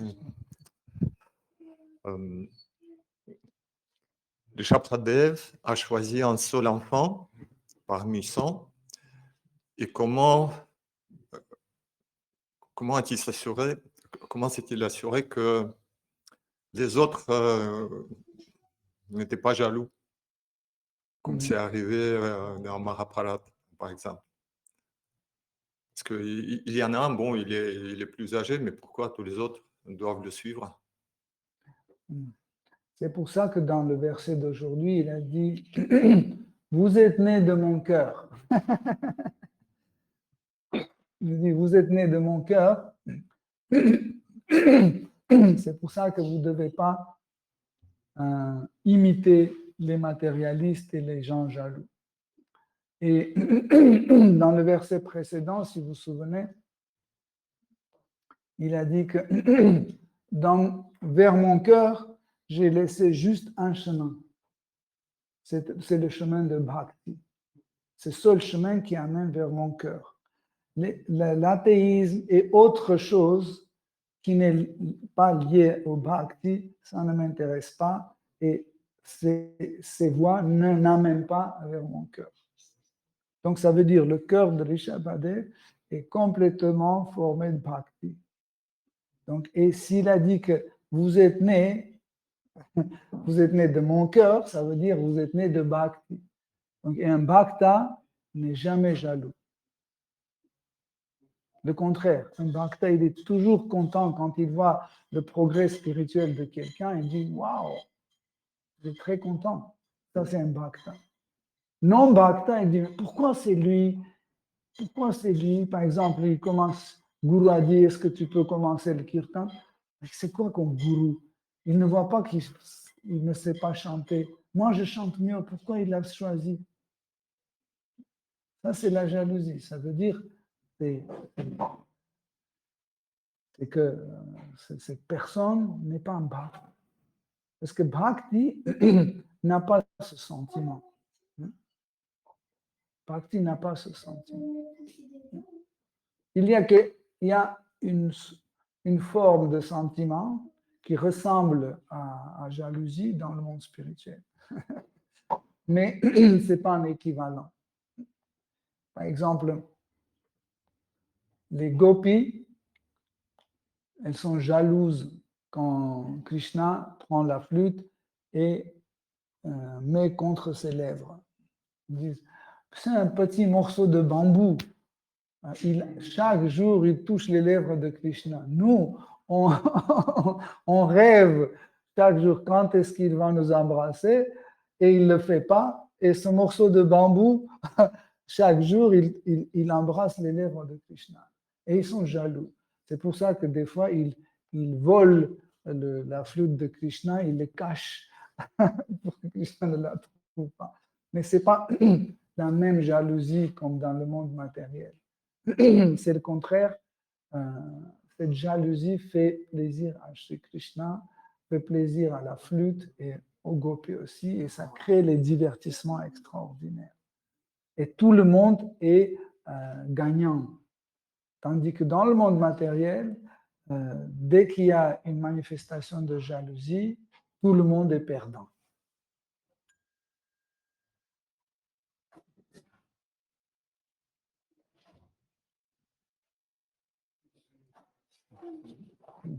Mais d'un autre part, en fait, comme les bhaktas, au début, c'est des matérialistes. Il y a très, très peu de gens qui sont nés déjà dans les familles de dévots. De Rishabhadev. Encore moins, oui.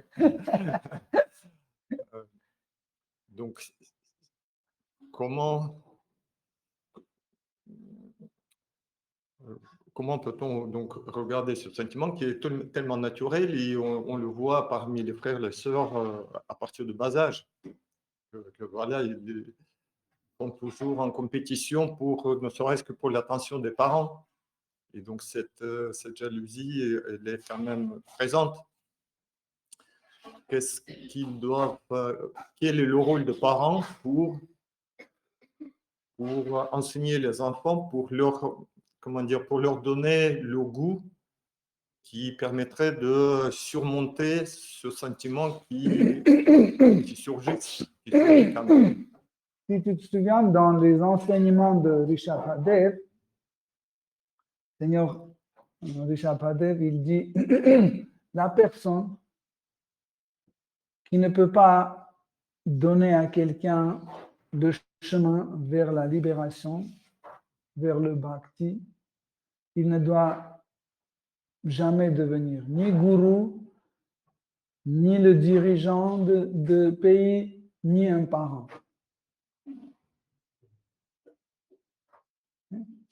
Donc, si je ne peux pas donner à mon fils le chemin de bhakti pour la libération définitive, je n'ai pas le droit de devenir un parent. C'est pour ça que, à un bon vieux temps, quand un couple voulait avoir un enfant, il venait voir Gourou tout d'abord. Il disait, est-ce que on peut avoir des enfants? Et Gourou, qui connaît bien ses disciples, il disait non. Pourquoi? Parce que vous n'aimez pas les enfants. Parce que vous voulez les avoir juste par jalousie. Parce que les autres en ont. Ou parce que vous pensez à votre vieillesse. Quand vous serez vieux, il y aura quelqu'un qui va vous amener chez le docteur, etc., qui va s'occuper de vous. Ce n'est pas une raison pour avoir des enfants. Si quelqu'un veut avoir les enfants, il doit choisir cette austérité. Parce qu'avoir un enfant, c'est une austérité. Vous avez des enfants et vous savez qu'est-ce que c'est. C'est vraiment une austérité. Hein? Tout le monde sait, ce n'est pas un truc facile. Ceux qui n'ont pas des enfants, ils regardent, bon, finalement, ce n'est pas difficile. Mais en réalité, c'est une austérité. Et celui qui s'engage dans cette austérité, tout d'abord, il doit savoir qu'est-ce qu'il doit donner et transmettre à ses enfants. Tant qu'on n'est pas devenu quelqu'un qui peut en fait instruire ses enfants, cultiver comme un dévot, il ne doit pas avoir des enfants. Donc ça, c'est le rôle des parents. Mais aujourd'hui, tout le monde fait comme il veut. Gourou n'existe pas. Assistance sociale, c'est un gourou. Le médecin, c'est un gourou. Le président, c'est un gourou. Tout le monde devient gourou sans avoir les qualités de gourou. Si tu n'as pas de qualité de gourou, tu ne peux pas faire ce rôle. Par exemple, Adolf Hitler disait que chaque femme allemande doit chaque année produire un fils pour le Reich. Il prenait le rôle de gourou. Pourquoi? Pour envahir le monde. Ce n'est pas un but. Ce n'est pas un mukti. Ce n'est pas la libération. Mais parce que lui, il n'avait pas d'autorité. Il se prenait pour une autorité. Donc nous, on doit, en étudiant Srimad Bhagavatam, Bhagavad Gita, nous devons comprendre qui est l'autorité et comment suivre l'autorité. Et encore une fois, si on ne peut pas cultiver nos enfants sur le chemin de Bhakti, si nous-mêmes, on est incapable de suivre Bhakti, comment on peut donner ça à quelqu'un d'autre? C'est pour ça que on ne doit pas s'engager comme des parents. Mais il arrive que le karma des êtres vivants peut être bon malgré le niveau de conscience des parents. Un enfant peut être né dans la famille démoniaque, comme Prahlad Maharaj, il était né chez Hiranyakashipu. C'est possible. Ou comme Maharaj Anga était un démon pur et dur,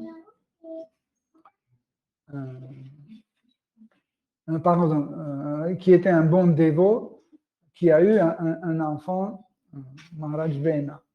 Anga était un pur dévot, un très bon dévot. Mais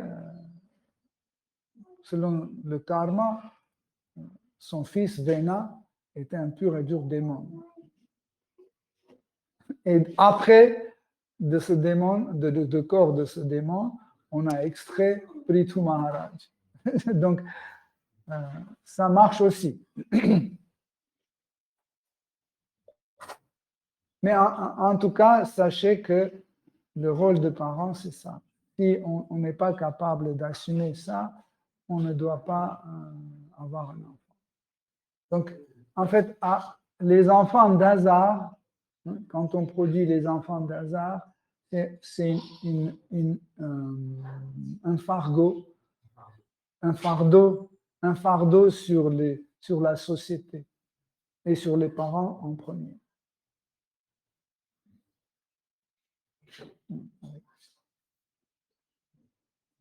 C'est prêt, Brad? Oui. Ok. Hare Krishna, cher Devo. Merci beaucoup pour votre attention.